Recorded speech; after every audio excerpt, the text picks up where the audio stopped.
Jak wygląda sytuacja przesłuchania dziecka w sytuacji, kiedy dzieci nie posługują się biegle językiem niemieckim, kiedy musimy skorzystać z osoby tłumacza, kiedy wtedy ten przekaz nie jest taki do końca właściwy, można powiedzieć, bo mamy udział osoby trzeciej, która w jakiś sposób interpretuje to, co dziecko mówi. Ja się z tym w swojej praktyce, jako również adwokat austriacki, spotykam na co dzień. Stąd jakby moje pytanie, jak taki problem sędziowie niemieccy rozwiązują. Meine Frage wäre an Sie beide. Wie lösen Sie eventuell ein Problem, wo Kinder nicht ausreichend die deutsche Sprache beherrschen und müssen wir beim so einem Verhör einen Dolmetsch einbeziehen, wo das vielleicht nicht so eine ganz... This is quite rare, those cases, because usually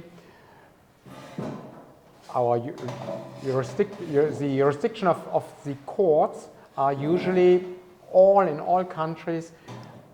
A court has jurisdiction for kids, children living in this country. So, as a rule, you have always kids, you're treating kids which are living in this country. And these kids, that's more or less the rule, go to school, go to the kindergarten, go to a crash. So, and the young children easily can learn the language. So mostly it's children can speak the foreign language even better as their parents. You can see that very often in Turkish families. For Turkish families, the Turkish children have often the problem they have to translate for their parents. That's not very nice for the children. So as a rule, in general, the kid can speak the language, so you can communicate. That's for the first thing. There are a remaining number of cases where they really can't speak the language. So in those cases, that's in Germany, especially for Turkish families, it would be very, very wise to have the guardian ad litem if there's any possibility to choose a guardian ad litem who is fluent in this language, especially for Arabian or Turkish families, because the culture is different. So the guardian ad litem, he goes into the family, and at the same time he's not translating the language, but he's translating a sort of cultural translator. So it's always wise to have somebody, so that's not the judge, but to have at least somebody who can look on the children. In Berlin, we are in the very happy situation that there are enough guardians ad litem who can either talk Turkish, Polish. Even in metropole areas, in the Jugendamt in Berlin, there are enough people who have a Polish background. So there's quite a real opportunity or the real chance that the Polish family can treat somebody who in their own mother tongue. I think that's very important. It's not only the language, because it's easily, we can all learn the different languages, but the problem is, especially in family matters, there are not only the rules in our law books, but there's behind always a certain thinking and a certain culture. Even if we are all European nations, there's a slight difference. And in those cases, that's in those relationships, and if there's a struggle between parents and children, it's very personal. And so those our rules and thinkings behind our law rules, what is in our law books, comes in front, and that's very important to take care of those rules. I think that's an important thing. So in this case, what you mentioned, you would have probably translator, and we would have the guardian ad litem who helps also in the cases that I'm not sure if translation has been done correctly. The guardian ad litem gets this because of the language competence. And we have, of course, cases of refugees, and now a lot of Ukrainian children coming, but we always somehow manage to have someone, native speakers around, professionals working with us at the court. I think the problem is in metropolitan areas, it's easier than in rural areas in a small village. Yeah.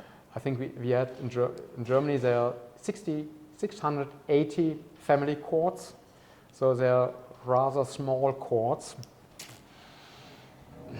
There can be a real problem because you can't choose your court, so that's the problem as Yeah, well. that's good. You are stuck with maybe with a stubborn judge and ill-minded judge. That's a problem. So, but in general, I think first thing, the main thing is to see the problem. As soon as you can see the problem, you can treat the problem and look for a solution, appropriate solution. And I think in metropolitan areas, the chance of finding a solution is much, of course, it's easier than some rural, remote villages, of course. Thank you. May I? Of course, yes. I will move myself. Thank you so much for sharing your experience, judges. It was really very, very interesting to listen to us. I also have a question referring to this hearing of a child, because both of you said that you never ask direct questions, and I just, both of you in a different subject, but both of you said this I think is very important, the way that the children are being heard. About the small villages, my experience as a lawyer is that in one of smaller villages in Vouch, I had a proceeding in family case with a nearly retiring judge whom we asked to listen to children, nearly teenagers, and the judge said, never in my life have I heard a child, and I am not going to do this. I understand that the problem is that there is a different form of hearing a child in Poland. We have those institutions which are called OZSS, and every child is sent to this place where psychologists make the whole work of hearing.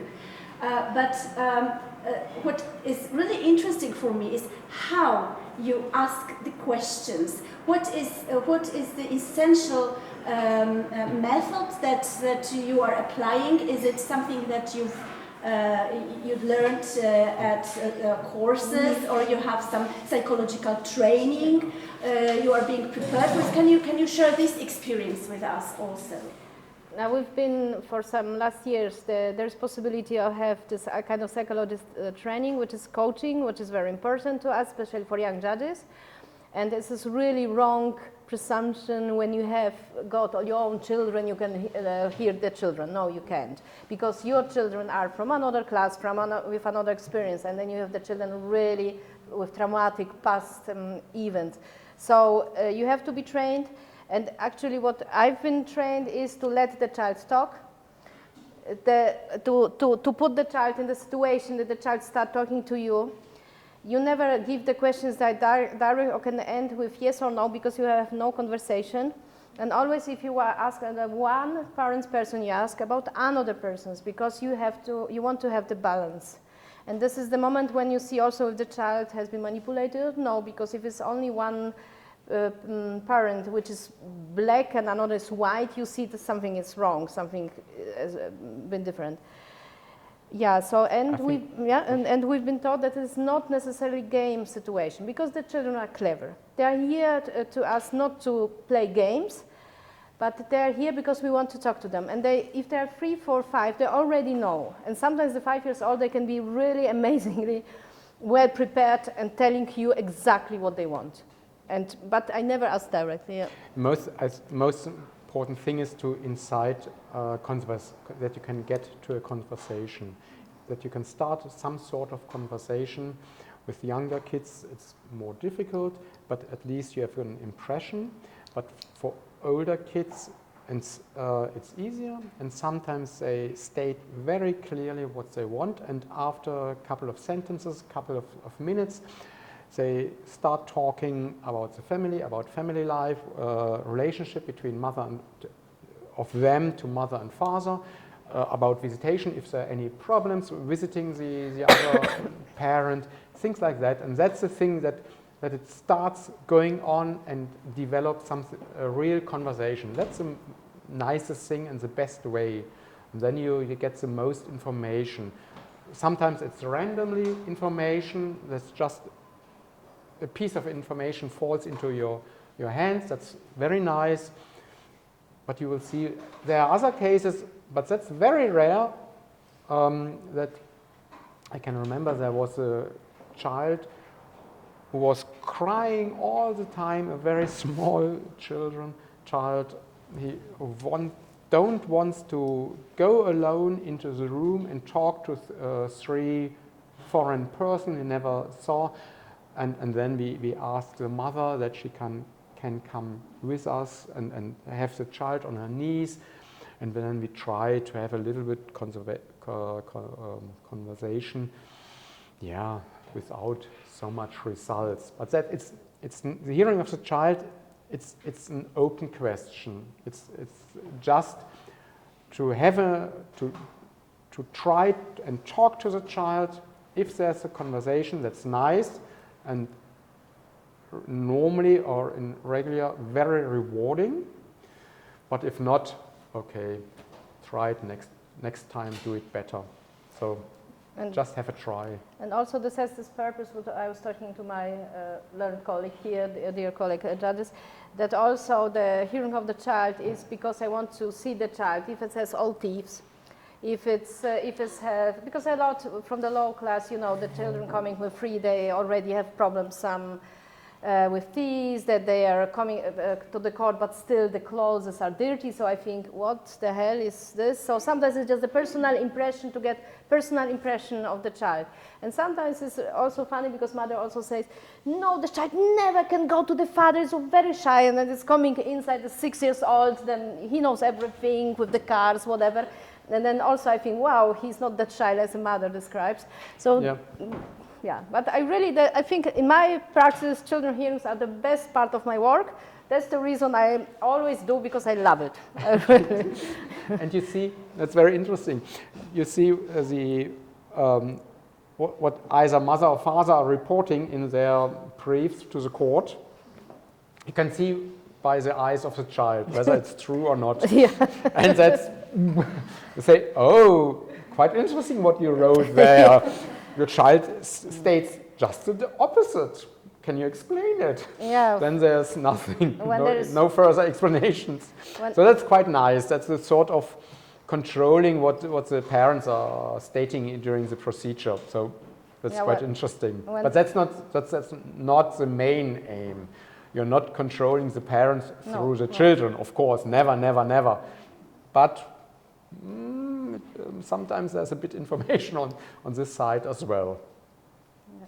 So because children are small persons, clever persons, they're thinking as well, they have their own thinking and own ideas and their own will, and we should respect them. I have one question. I found it strange what Dr. Menne told us that the notes made of hearing of the child are very detailed, and they could be read by the parents of their attorney. Aren't you afraid that a parent or both parents could have any grudge against the children? Could be blamed, why did you say that, etc.? Isn't it dangerous? Afterwards. Yeah. So after the when they get the traumatic. Normally not, I think. I don't know. I have no clue about that. Sometimes you can imagine that it could happen. I think, but that's not the rule. And normally, in those cases, children are quite clever. So they are not telling, the parent is not in presence during the hearing. So the child can tell to the mother what he or she thinks is appropriate. Either it can lie towards the parents if the situation is as strange as this, or you can tell the father something not the truth, something new story. I don't know, but I don't think that will happen. Sometimes, or that's imaginable, that the guardian ad litem will talk to the children afterwards, and he or she will have a clue if something similar is happening. But during the last 20 years, I never had some experience in this direction, so I think that's quite rare or not usual. You should be fair to the child and tell from the beginning and say, you are here, I have to listen, or I want to listen to your will, to your wish. Everything what you are going to say, I will tell to your parents. And this I'm telling, because sometimes there are also secrets, and you don't want as a judge also have some secret knowledge, and you cannot pass to the parents because it's rule of law.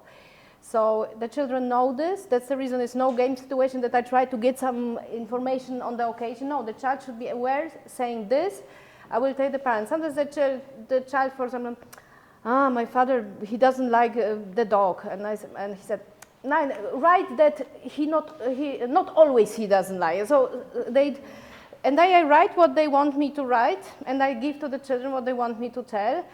And if you don't keep to this principle that the child has to know that I will be passing this information, you can get the problems. Our English colleague that was quite shocked, a kind of also guardian ad litem, he told me, yeah, here's a case and it's a 14 years boy and it's about to be returned or not to some Eastern European country and he's gay. But he doesn't want the guardian ad litem to tell this to the father. And this is really the main circumstance about this returning the child or not. You cannot do coming out for this 14 years old when he doesn't want. And this is very bad situation for the guardian ad litem. And to be honest, I don't know how to solve this. And I wouldn't decide on something that the parents don't want, don't know on which basis I'm deciding. So yes, there are a lot of problems with the children here. I was asking because as far as I know, our judges, perhaps our judges will contradict this, but they are directed to make only a very short note without details. It depends on judge. I think we don't have any rules. Some judges write a lot. I also don't write a lot, to be honest. And the first instance, we don't have that much time. No, Yeah, just joke. Yeah. Yeah, that's the problem. I think we take a note, but if a child states he wants to tell a secret to the judge who only the judge should know, then a red lantern or a red light should click off, and that's dangerous because then you should interrupt and say, please, you can tell me your secret, but if you're telling me, it's no longer a secret because I have to tell your parents as well. Do you want this? We can discuss what I can tell from your secret to your parents, and I will take a note, the exact manner, and some children, we can really discuss, okay, that's not, we tell it this way, that's not as dangerous, your secret is in a certain way kept, but that's not the normal situation, because normally the child is not a strange person, neither to the mother, neither to the father. Or that's the rule. At least that's the rule. Exceptions always. So there are not so many secrets which you can imagine, except this is a very strange and extreme case that the child is homosexual and gay and one of the parents has no clue about that. That's a real exception, but that's not the normal thing. Normally, in my experience, that's very rare. And our task is to take the burden from the child. So the first also what I'm telling, I want you to know what you wish, but I will decide. Yeah, that's a very important rule. This is the first sentence. And you see in the 90% of cases, the kids like, and I say to the parents everything the judge told you to say this, whatever, I don't mind. Put everything on me, I decide for you. But by doing so, I have to know what you want. And this is really the children are fine with this. And also I talk, if I have this, in this rare cases, the impression that the parents maybe not comfortable with this, what the child told me, and I always, when I give the results, I always say, this is the child told me, I don't wish any discussion about this with the child. We might meet again, and then we'll be having, and the guardian ad litem might also report to me that the parents discussed this, so I always say to parents, I don't wish discussion on this topic with the child, point. Yeah. And it rarely happens. Normally, so there aren't so much problems. If it's well done, Yeah. and that's the rule, you just have a conversation with the child gives you some ideas, and that's very smooth and normal situation at the end. I've got a question.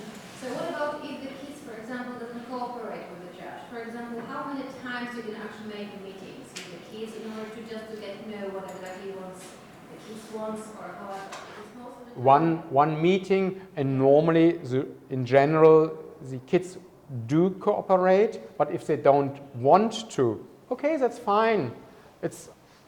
We had a try, and Sometimes it's shy, or sometimes yeah. it's stubborn, but anyway, so how- Normally, it's easily done. The first is the guardian ad litem who is talking to the child. He has the first essay or the first try, and normally he will tell me before, I've seen this and that problem when talking to the child, and he will report, so I can prepare. It's very rare. Sometimes you have very shy kids, but that's very, very rare, who are crying, we don't want to leave or go into the room alone. But that's a rare exception. Normally you can talk to the kids, and for kids it's normal. They are going to the kindergarten, having a strange person in the kindergarten, or who are not the parents. So that's quite normal for them to go to an office and talk to somebody. Even sometimes it happens before that they went to the Jugendamt, to the youth office, and somebody from the youth office, an officer, talked to them as well. Then the guardian ad litem talked to the same topic, and the third person who is talking to them is a judge. So for them it's quite normal. So in practice there are not so many problems from this kind. Okay, but if, for example, something like this happens, so do you make, because you just said already that you are just making the one meeting with the judge, is it possible to make another one? Yeah. Or If you want to, if you think it's, it's possible to make it, just, no, on the other hand, you cannot force it. you can, in this matter, as a judge, you have quite a big Discretion. discretion to do so. The problem is only the time lag. You don't have so much time, so you will try once. If there's a explanation for the child to act like this, okay, you try a second time or even a third time if there's a real reason for that. But if not, then okay, then you have tried. That's it. Yeah, it should be the torture for the child. It should be just the possibility to see. I don't have him to say any word to me. And when they don't feel this pressure, it's also fine. And the children really feel our attitude. So if you fine, and sometimes the children start talking. There should no pressure on the child. Yeah, exactly. The child must not say anything. If he don't want to talk, okay, that's fine. There's no pressing on the child, no pressure to talk to the judge. The only thing is, if the child really don't want to talk to the judge, that can happen. That would be one exception, that the court must not hear the child. That's an exception. Then normally the guardian ad litem tells you, or there's a medical reason for that. Yeah. That can happen. That's quite rare, but it can happen anyway. And yes, but I've got a question. So on that moment, if, for example, the kids cannot really talk to you because they don't want, so you are just writing a note that, for example, you cannot actually ask them for something because they didn't want to cooperate. And in that case, you don't know exactly the point of view of them. You're just writing like this, yes? Yeah, so you have to accept it. That maybe, but you can try and ask either the youth office. I'm telling them, I tried to talk to the child, and he don't want to talk to me. Is there any reason? Have you similar experience? I can ask the guardian ad litem, have you tried to talk to the child? Then he says, yes, I did. It was a nice experience. So we can try and see the reasons for that he's do not want to talk. But that's, anyway, these are very, very rare occasions that something similar happens. That's not the rule. So is in that you are using some kind of like a psychiatrist or something? Because maybe I didn't understand well. Because before I heard that you just said that it's not really common. For example, the judges prefer to talk to the kids in person, not to use any kind of psychiatrist, because maybe I could just put the wrong. But anyway, so it's normal that later on. So if, for example, the kid doesn't want to cooperate, then you are using the psychiatrist just to make them kind of analyze what they want with the kids. Because our purpose is not exactly psychiatrist analysis. We have psychologists actually. That's the reason we never hear the children alone. We want to have someone who is special, a social worker or psychologist sitting next to me.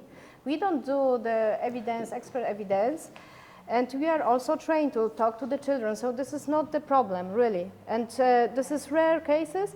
And this situation also gives us the possibility to look how is the relation with the parents.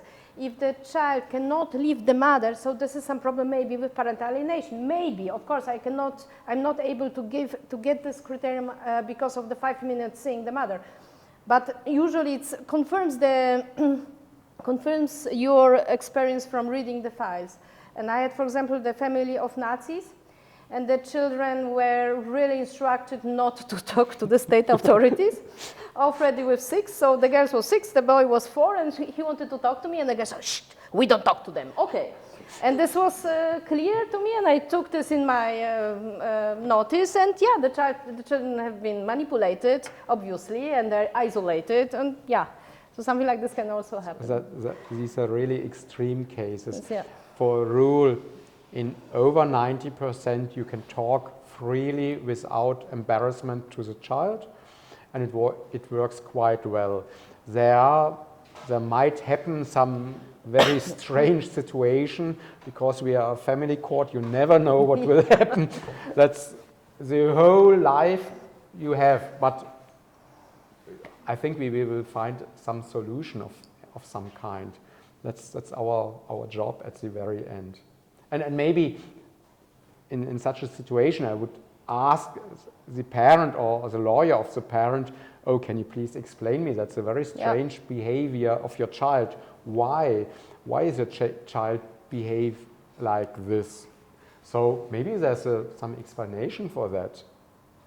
Maybe if it's a right-winged parent who is strongly against any measures of the state, okay, that's an explanation.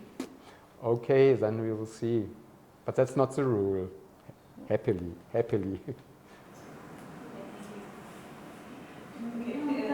can I ask, as we went so deep into this issue of hearing of the child and techniques, and you mentioned such a specific situation as parent alienation.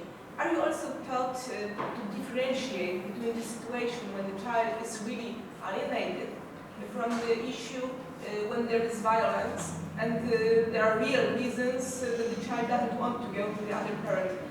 So how do you deal with it in practice? I think then you should ask for expert witness. Yeah, exactly.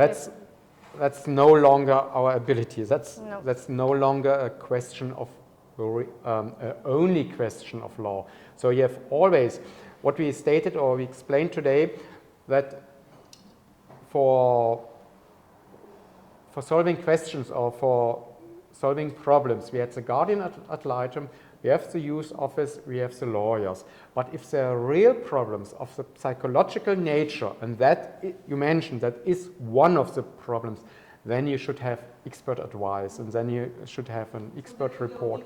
Yeah. Expert, always. Always. You can't do it without. So I would have a question. How come that you don't have, excuse me, but this is really the same thing.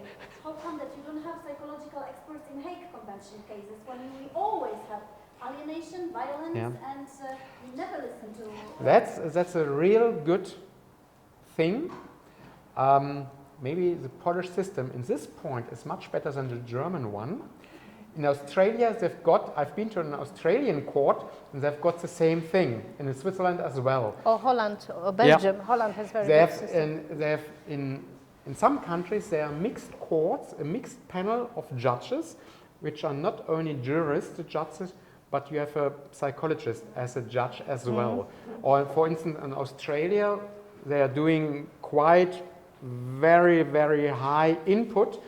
They're doing the hearing, one day the hearing, the day before, there's an expert in one day doing 10 hours examination of the parents. The parents have to come and stay in the court building, and inside the court building there's a